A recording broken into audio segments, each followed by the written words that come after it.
Mark Manson की किताब the subtle art of not giving a fuck का जो शीर्षक है वो ही अपने आप में मतलब ध्यान खींचता है। बिल्कुल। तो आज हम इसी किताब और इससे जुड़े कुछ और स्रोतों की एक गहरी पड़ताल करने वाले हैं। हाँ, और मिशन साफ है, ये समझना कि कैसे कम चीजों की परवाह करना एक ज्यादा खुशहाल और शायद ज्यादा सार्थक जीवन दे सकता है।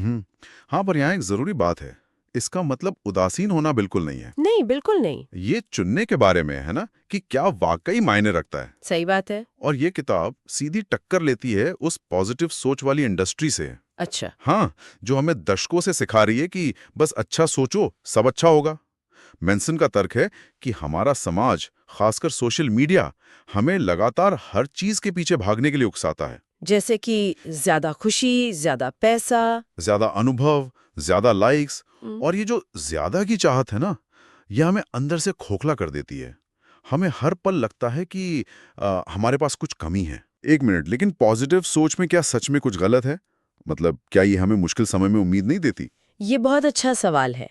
देखिए, उम्मीद और यथार्थवादी आशावाद वो तो बहुत जरूरी है, लेकिन मैनसन जिस चीज पर हमला कर रहे हैं वो है टॉक्सिक पॉजिटिविटी। टॉक्सिक पॉजिटिविटी मतलब ये विचार कि आप नकारात्मक भावनाओं को दबा दें और दिखावा करें कि सब ठीक है।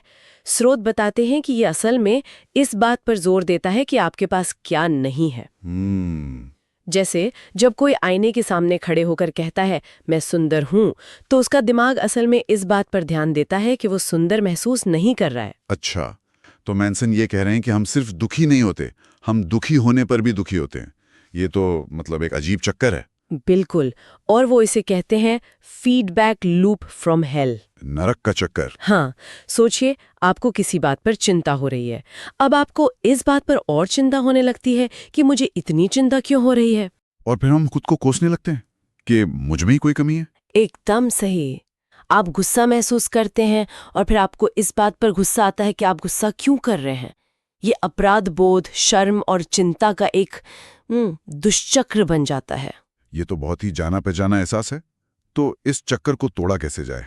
मैनसन एक बहुत ही सरल लेकिन मुश्किल लगने वाला समाधान देते हैं। वो क्या है? नकारात्मक भावनाओं को स्वीकार करना।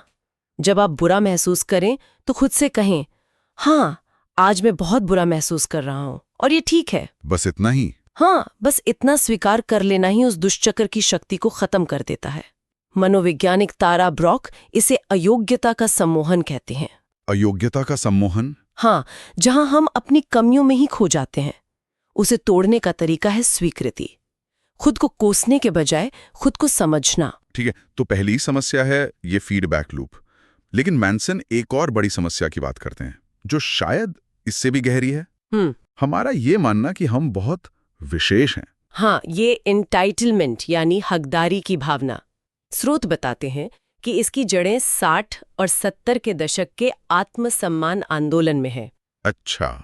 उस दौर में इस बात पर बहुत जोर दिया गया कि हर किसी को अच्छा महसूस करना चाहिए, भले ही उसने कुछ हासिल किया हो या नहीं। तो इसका नतीजा क्या हुआ? नतीजा स्कूलों में ग्रेड इन्फ्लेशन, हर किसी को पार्टिसिपेशन ट्रॉफी देना। संदेश यह गया कि आप जैसे भी हैं महान हैं, लेकिन असल दुनिया वो ऐसे काम नहीं करती। और इससे एक ऐसी पीढ़ी तैयार हुई जिसे लगता है कि वो बिना मेहनत किए ही सब कुछ पाने की हकदार है। काफी हद तक।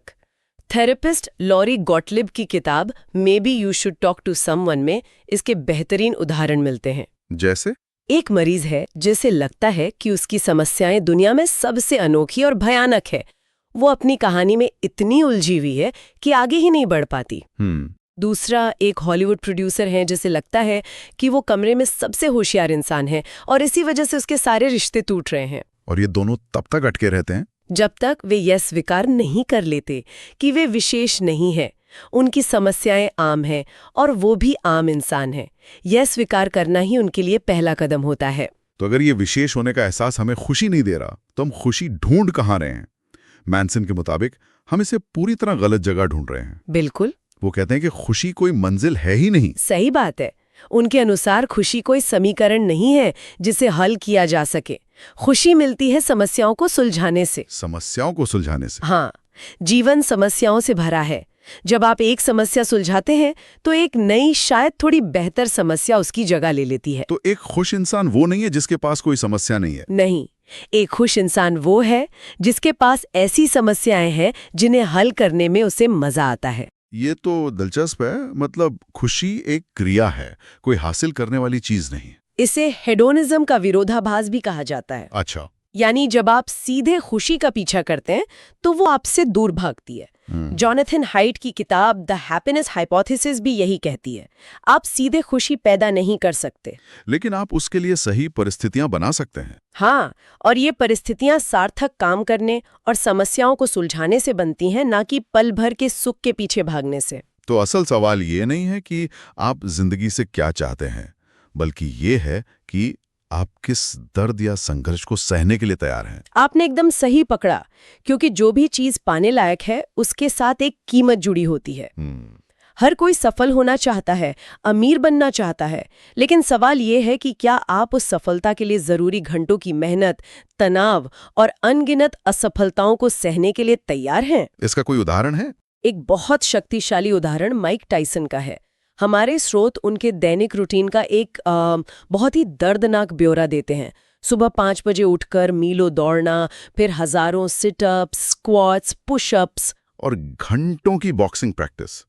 ये सब कुछ दर्दनाक था। बिल्कुल। और यहाँ फर्क ये है कि ये दर्द उन्होंने खुद चुना था। ये वो संघर्ष था जो उन्हें उनके लक्ष्य के करीब ले जा रहा था। हाँ, दुनिया का सबसे बड़ा बॉक्सर बनने का लक्ष्य। ज्यादातर लोग उन संघर्षों में फंसे रहते हैं जो उन्हें कहीं नहीं ले जाते हैं। और यही मैनसन का पॉइंट है, अपने संघर्ष चुनो। सही बात है। एक बेकार नौकरी का तनाव एक ऐसा संघर्ष है जो कहीं नहीं ले जाता। लेकिन अपना खुद का बिजनेस शुरू करने का तनाव एक ऐसा संघर्ष है जिसे आपने चुना है। एक बड़े लक्ष्य के लिए। दोनों में दर्द है, लेकिन एक सार्थक है और दूसरा नहीं। बिल्कुल। ये संघर्ष चुनने वाली बात बहुत शक्तिशाली है। लेकिन हम ये कैसे तय करें कि कौन सा संघर्ष सही है? शायद इसका जवाब मैनसन के उन 5 मूल्यों में छिपा है। हाँ, जो हमारी आम सोच के बिल्कुल विपरीत हैं। और ये सिर्फ एक लिस्ट नहीं है ना, नहीं, ये एक दूसरे से जुड़े हुए हैं।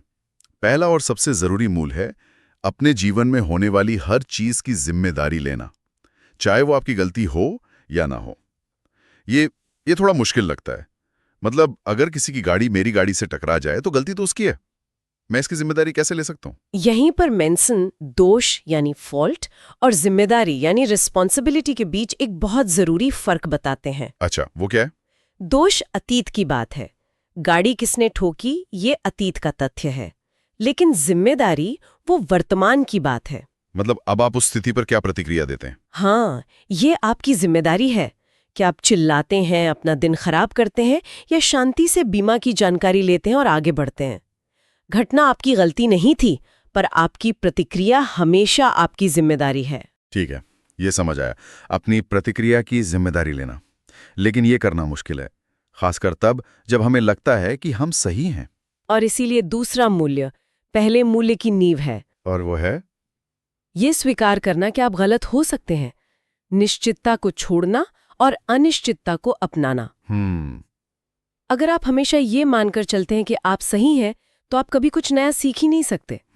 आप जिम्मेदारी कैसे लेंगे अगर आपको लगता ही नहीं कि सुधार की कोई गुंजाइश है? जब हम मानते हैं कि हम सब कुछ जानते हैं तो हमारा विकास रुक जाता है। सही कहा। और अगर हम ये स्वीकार कर लें कि हम गलत हो सकते हैं तो इसका अगला कदम ये होगा कि हम कभी कभी असफल भी होंगे। एकदम सही। और यही तीसरा मूल्य आता है, असफलता को गले लगाना, ये मानना कि असफलता प्रक्रिया का एक जरूरी हिस्सा है। हमारी संस्कृति तो असफलता से बहुत डरती है, बहुत ज्यादा। लेकिन सच तो यह है कि सफलता का रास्ता कई छोटी छोटी असफलताओं से होकर गुजरता है। बच्चे चलना सीखते समय सैकड़ों बार गिरते हैं। अगर वो हर बार गिरने को एक बड़ी असफलता मानकर हार मान लें तो कोई कभी चल नहीं पाएगा। सही बात है, ये सीखने का एक अवसर है। तो अगर हम अपनी जिम्मेदारियों को स्वीकार करते हैं, ये मानते हैं कि हम गलत हो सकते हैं और असफलता से नहीं डरते, तो इससे हमें ये तय करने में मदद मिलती है कि क्या महत्वपूर्ण है। हाँ, और ये हमें चौथे मूल्य तक ले जाता है, जो है अस्वीकृति का अभ्यास करना, यानी उन चीजों को ना कहना जो आपके चुने हुए मूल्यों से मेल नहीं खाती। तो जब आप ये तय कर लेते हैं कि आपके लिए कौन सा संघर्ष मायने रखता है, तो आपको उन सभी चीजों को ना कहना पड़ता है जो आपका ध्यान भटकाती हैं, ये रिश्तों में स्वस्थ सीमाएं बनाने के लिए भी बेहद जरूरी है। पर यहाँ एक बारीक लाइन है ना, अपने मूल्यों के लिए ना कहना और बस जिद्दी या असहयोगी होने में क्या फर्क है? ये फर्क क्यों में छुपा है? क्या आप ना इसलिए कह रही हैं क्योंकि आप किसी और चीज को जो ज्यादा महत्वपूर्ण है हाँ कह रही हैं? ये सिर्फ टकराव से बचने के लिए नहीं कह रहा हूँ। बिल्कुल। एक स्वस्थ रिश्ते में दोनों पार्टनर एक दूसरे को बिना अपराध बोध के न कह सकते हैं और सुन सकते हैं। स्रोत इस बात पर जोर देते हैं कि ये विश्वास और ईमानदारी बनाता है, न कि एक दूसरे को हर हाल में खुश करने का दबाव। हाँ, जब आप किसी चीज को अस्वीकार करते हैं तो आप असल में किसी दूसरी ज्यादा जरूरी चीज के लिए खड़े होते हैं। और पांचवां और आखिरी मूल्य जो शायद इन सबको एक साथ बांधता है, वो है अपनी नश्वरता पर विचार करना। ये सुनने में थोड़ा डरावना लगता है। ये डरावना लग सकता है, लेकिन मेंसन के अनुसार ये सबसे शक्तिशाली प्रेरक है। कैसे? जब हम इस बात को सच में स्वीकार कर लेते हैं कि हमारा समय सीमित है, तो छोटी-मोटी परेशानियां, अहंकार की लड़ाई और सतही चीजें वो अपने आप महत्वहीन हो जाती हैं। तो ये हमें एक फिल्टर देता है। हाँ, एक बहुत शक्तिशाली फिल्टर। ये हमें खुद से पूछने पर मजबूर करता है, मैं अपनी विरासत के रूप में क्या छोड़ना चाहता हूँ? मेरे जाने के बाद लोग मुझे कैसे याद रखेंगे? तो ये हमें तुच्छ चीज़ों से ध्यान हटाकर उन चीज़ों पर ध्यान केंद्रित करने में मदद करता है जो वास्तव में मायने रखती हैं। ये उन सभी मूल्यों को सही परिप्रेक्ष्य में रखता है। हमें किस चीज़ की जिम्मेदारी लेनी है, हमें किन चीज़ों को ना कहना है, इन सब का जवाब इस बात पर निर्भर करता है कि हमारे पास सीमित समय है। बिल्कुल। मौत का विचार हमें हमारी प्राथमिकताओं को स्पष्ट करने में मदद करता है। तो आज की इस गहरी पड़ताल का सार ये है कि ये किताब उदासीन होने के बारे में नहीं है, नहीं, बल्कि इरादे के साथ जीने के बारे में है। ये लापरवाह होने के बारे में नहीं, बल्कि इस बारे में है कि हम अपनी परवाह को कहाँ केंद्रित करें। हाँ, उन चीजों की परवाह करना जो वास्तव में मायने रखती हैं, और बाकी सब कुछ जो सिर्फ शोर है उसे जाने देना है। और लक्ष्य सिर्फ हर समय अच्छा महसूस करना नहीं है, क्योंकि ये असंभव है। लक्ष्य एक सार्थक जीवन जीना है, और सार्थकता अक्सर उन समस्याओं को हल करने से आती है जिन्हें हम खुद चुनते हैं। यह स्वीकार करना कि जीवन में दर्द और संघर्ष अनिवार्य है, हमें पीड़ित की मानसिकता से बाहर निकालता है। यह हमें अपनी जिंदगी का नियंत्रण अपने हाथ में लेने की ताकत देता है। ये जानते हुए भी कि हम सब कुछ नियंत्रित नहीं कर सकते। बिल्कुल। और जाते जाते एक विचार, मेंसन का ढांचा बताता है कि हमारे मूल्य ही हमारी समस्याओं की गुणवत्ता तय करते हैं। हाँ, अगर ये सच है, तो ऐसा कौन सा एक मूल्य है जिसे हम मानते हैं जो शायद ऐसी समस्याएं पैदा कर रहा है जिन्हें हम नहीं चाहते? जैसे कि हर किसी को पसंद आना, ये एक मूल्य हो सकता है जो चिंता और बनावटीपन की समस्याएं पैदा करता है। सही है। और हम उसकी जगह कौन सा ऐसा मूल्य अपना सकते हैं जो ऐसी समस्याएं पैदा करें जिन्हें हल करने में हमें मजा आए? जैसे ईमानदारी का मूल्य, जो शायद मुश्किल बातचीत की समस्या पैदा करे, लेकिन गहरे और सच्चे रिश्तों की ओर ले जाए।